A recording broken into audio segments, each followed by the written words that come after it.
lucu. Kami berempat ya, saya, Dr. Rismon, Dr. Tifa, dan juga Pak Rizal Fadila itu akan dituntut dengan pasal 160 KUHP, di mana itu adalah pasal penghasutan ya. Ini benar-benar lucu. Gak apa-apa ya, kalau pasal yang dulu memang pernah sukses digunakan untuk melakukan kriminalisasi terhadap salah satu ustadz, waktu itu sukses. Tapi waktu itu memang ada kekuasaan atau ada rezim yang memang mungkin dilawan oleh beliau ya gitu, dan sukses.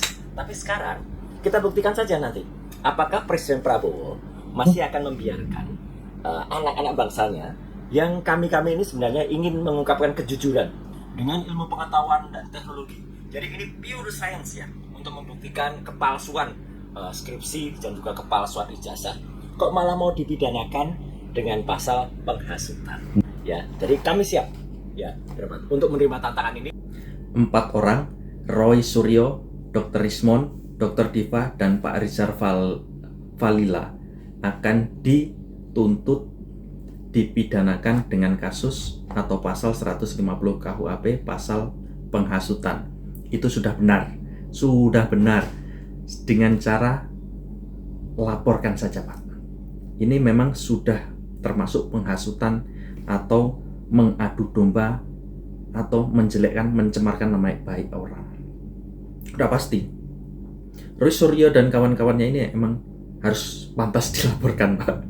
Ini orang goblek ini, Pak.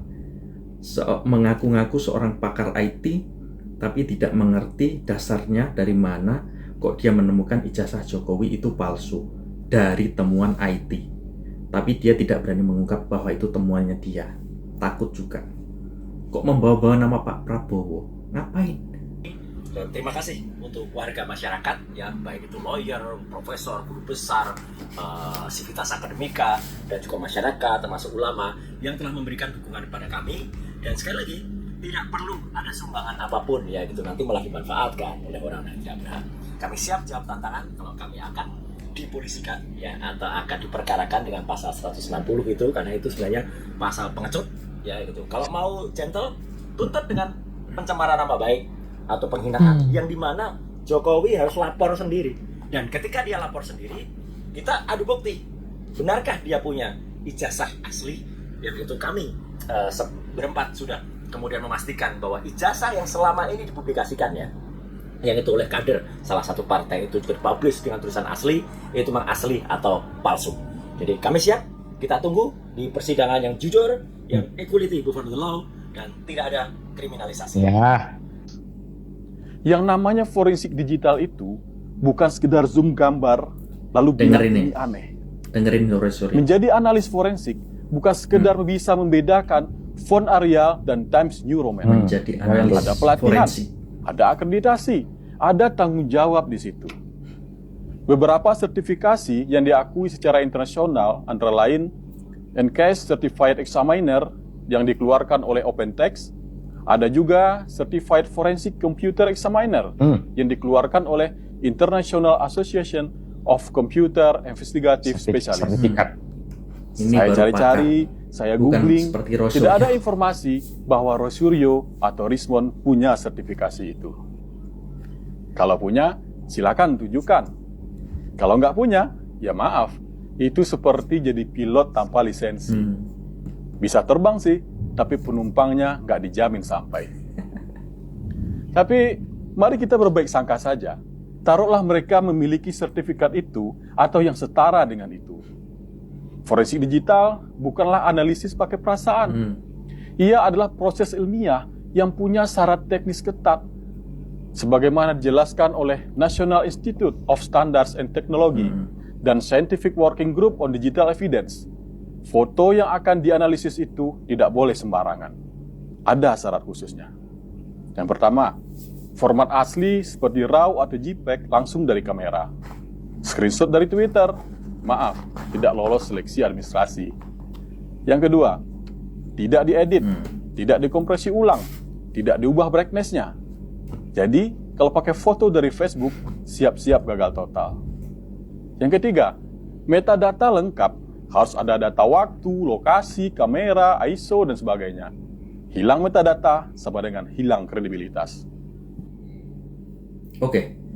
Jadi Rosuryo ini minta bantuan sama Presiden Prabowo untuk sebagai anak bangsa ini tidak semena-mena dilaporkan begitu.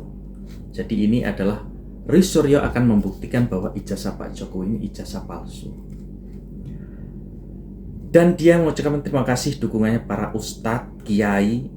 Ustadz yang mana, kiai yang mana, saya juga nggak paham yang mendukung Rosuryo ini. Ataukah itu Ustadz 212, kiainya FPI, ya itu adalah pendukungnya. Dan Jokowi harus lapor sendiri untuk ke pengadilan. Pak Jokowi itu nggak ada urusan seperti ini, nggak ada waktu buat ngurusin ini. Nggak level lah Pak Jokowi ngurusin ijazah ini. Karena sudah basi, Pak Jokowi sudah purna tugas. Kalaupun harus menuntut, kenapa nggak waktu pendaftarannya kamu tuntut di KPU? Yang bertanggung jawab itu KPU. Yang keempat, resolusi tinggi supaya bisa diperiksa dengan video. Dan yang kelima, chain of custody jelas. Siapa pegang file, kapan, dan bagaimana itu disimpan. Pertanyaannya, apakah Rosuryo dan Rismond punya file asli ijazah Jokowi itu? Tentu tidak punya. Pasti nggak punya file asli. Saya yakin tidak. Buktinya, mereka meminta diperlihatkan ijazah asli Jokowi. Yang mereka pakai mungkin cuma screenshot atau foto yang sudah dibagikan puluhan kali di medsos. Foto dan screenshot. Sudah pasti filenya terkompresi, metadata hilang, dan entah siapa yang pertama kali mengupload di media sosial. Kesimpulannya, foto yang beredar di media sosial tidak memenuhi standar untuk dianalisis secara forensik oleh profesional. Setuju. Memang dicari-cari, ya kan? Dari sini nggak ketemu, karena kan niatnya mereka itu kan mau menang bahwa ya, terbukti Pak Jokowi ijazahnya palsu. Kalau bagaimana kita memaksakan yang ada terus dianggap itu tidak ada kan gitu. Kemarin itu malah kita ngobrol sebenarnya. Kalau seandainya ijazah Pak Jokowi itu palsu, terus mau ngapain? Semua keputusan dia sebagai presiden dibatalkan, gitu. Tol dibongkar, hilirisasi diberhentikan dan sebagainya, upamanya seperti itu.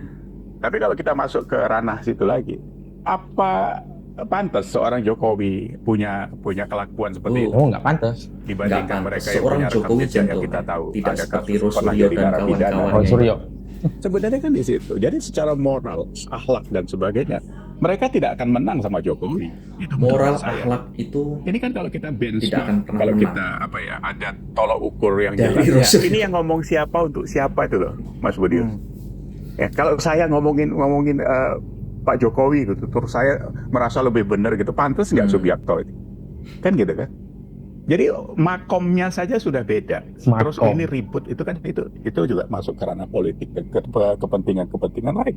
Kita tahu itu. Cuma yang dirugikan adalah masyarakat seperti kita ini, karena energi kita jadi ketarik-tarik kan gitu kan. terkuras. Urusan-urusan yang sebenarnya nanti gitu.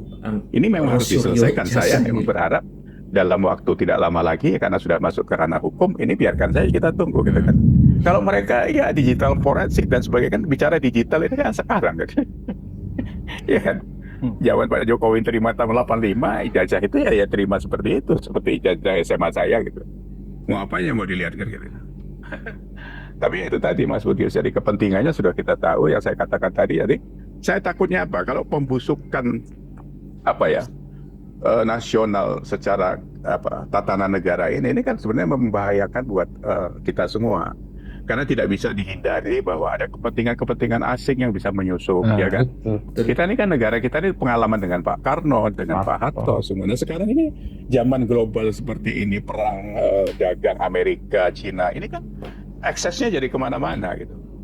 Ini kadang kalau kita ribut, orang bisa nyerempet ke situ, kan harusnya seperti itu. Betul sekali. Harusnya mereka berpikir seperti itu, kalau mereka menganggap dirinya lebih intelek dari kita kan.